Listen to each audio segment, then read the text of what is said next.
I managed to get through my entire undergraduate degree in sociology without learning the terms structure and agency. And it wasn't until grad school where I think the person's name was Kenny. He was a year ahead of me. We were in classes together.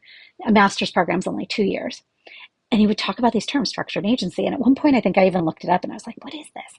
And then I realized, oh my goodness, this is hugely important. How did I totally miss this? It's like such a key aspect of understanding the tension that exists between ourselves and the ways that we operate in the world and the ways that society operates around us. So it can be a little confusing, but I have an example. I'll tell you, like, I'll walk you through what I do in a classroom. Hopefully, it'll get you going, oh, okay, I get it, I get it. So, okay. Structure is how society works. It's the institutions, and they get maintained and they shape themselves and they shape us in the process by virtue of all of their rules and regulations and how to earn the things that we need to earn. It's how society acts on us. And sometimes that works out just fine. You have everything you need. You don't have any worries. You have opportunities, that you can take advantage of. You have resources and all those types of things. But other times it can really, really hold you back if you don't have what you need in society. And so that's the other part of it that is huge. It's the burden of inequality. The example that I'm going to share with you in a few minutes is to kind of really show the fact that we can get weighed down by the structure in society and all of the different things that we don't have opportunities for and the ways that our behavior can get constrained. Okay, follow me. So, agency then is our choices. We get to make choices. Sometimes we don't have many choices, but you had the choice to listen to this lecture, to take this class, to do the best that you can in it. Maybe you're like, well, I have to. Yeah. Maybe you sat down and you're like, oh, please, Professor Griffin, don't talk for so long because I have 6 other classes worth of stuff and I've got to get to my job in like 12 minutes and, all those types of things, right? That's the structural inequalities coming in. But again, we have choices. Can you see where the tension is, how it kind of goes back and forth? So we have societal goals. We work to earn them. That's what getting from A to B is. Think about like a little kid learning to read. That's a societal goal of literacy. And we, what needs to be in place? What do we need to do as a society to make sure that little kids have the best opportunity to read, have access to books and things along those lines? What you're doing right now to earn a college degree. That's getting from A, having a goal, to B, achieving that goal.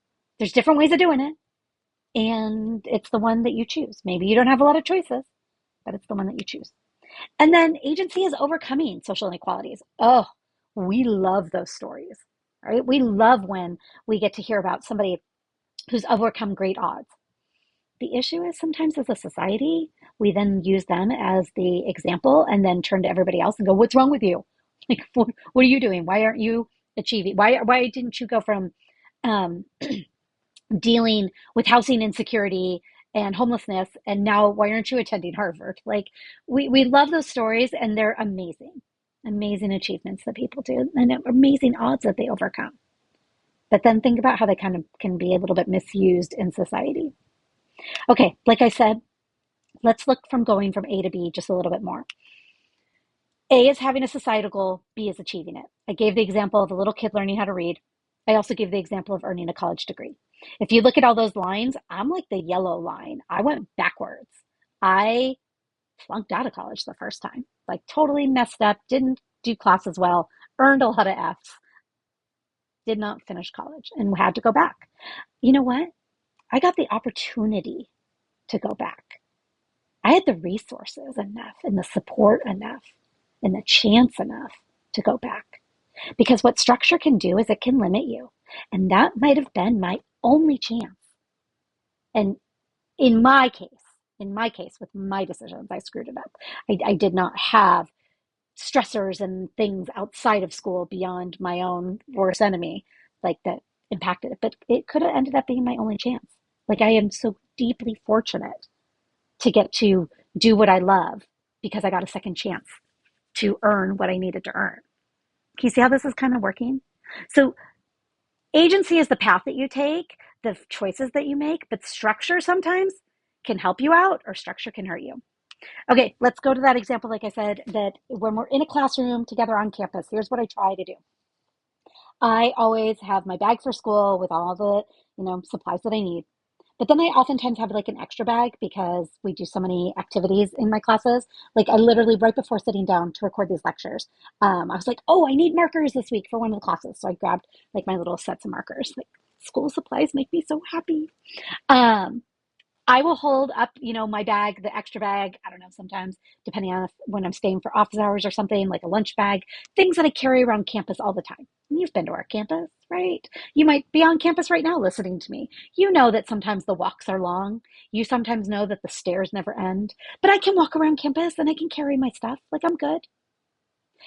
But then the way that I show like structure and agency, as you can see in this image, I start and I literally try to do this. I pick up as many backpacks. Like I ask students, zip up your backpack. I promise I'm not going through them. I'm just using them as an example. And I start picking up backpacks. 4, 5, 6. I can probably get to about 7. I'm still holding my own bags. Depending on how heavy, sometimes you pick up a student's backpack and you're like, what do you have in here? So now I'm standing here holding all these backpacks.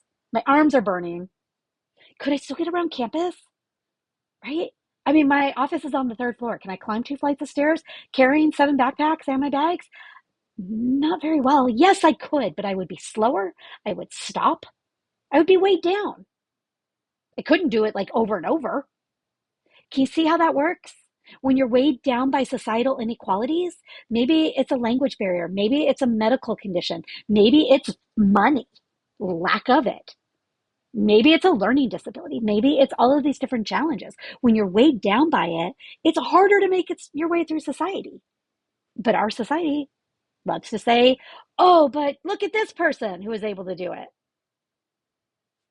Can you see how structure and agency, when I learned about it, I was like, oh my gosh, this is so important. It's a little confusing because you kind of got to go back and forth, but think about where are the opportunities that society is helping you? Where are the opportunities where you're up against it with society? Where are the chances that you have that you're like plowing through and you're like, I'm achieving this? Where are the challenges that, quite honestly, here's the thing that we do to ourselves. Society doesn't even have to say, work harder, work harder, work harder. We're hard on ourselves. What's wrong with me? I'm trying so hard.